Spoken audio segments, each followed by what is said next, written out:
was a logistical success, but a strategic failure. A strategic failure, one which led to the collapse of the Afghan government, and it happened within days of a hasty US exit in 2021. But now, a US report examining the reasons for the collapse has mentioned India's name. It suggests that India funded Afghan warlords instead of the Afghan government in the lead up to the Taliban's takeover of Afghanistan. What exactly is US implying? Is the West once again shrugging off the blame for its own failures? I'm Shivan Chanana. Welcome to Game Plan. Let's get to the point.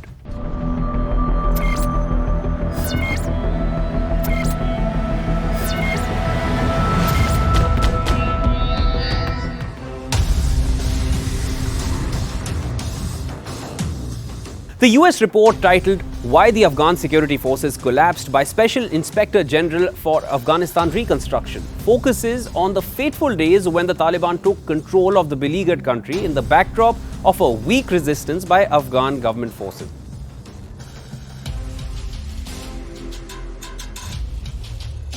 The US report quoted former Afghan Army General Haibatullah Khalizai as saying Atta Mohammad Noor and Abdul Rashid Dostum went to India and got money to create a resistance in the north. That money should have been directed to the central government of Afghanistan to be distributed lawfully.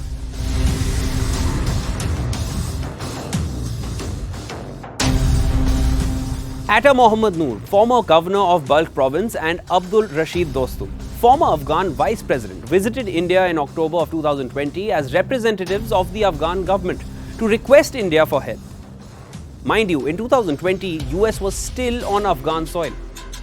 Yet, Afghanistan's top diplomats were visiting India requesting for help in facilitating peace talks between the Taliban and Kabul.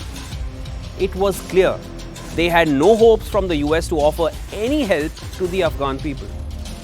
On 11th August 2021, during the Taliban's nationwide offensive in Afghanistan, Dostum, along with Atta Mohammad Noor, led the government's defense but eventually fled to Uzbekistan.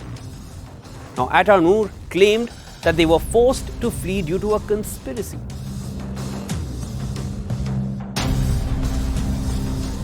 An investigative report revealed that it was Qatar, the same nation where the Doha Agreement was signed between the US and Taliban, that had paid then Afghan President Ashraf Ghani $110 million. Marshal Dostum was paid $51 million and Atta Mohammad Noor received $61 million to not fight Taliban fighters as they took over Afghanistan. And yes, all three fled Afghanistan. While the conspiracy may or may not be believed, but the Qatari foreign minister, ironically, during a press conference, urged the Taliban to combat terrorism. We encourage other countries to keep the engagement with Taliban.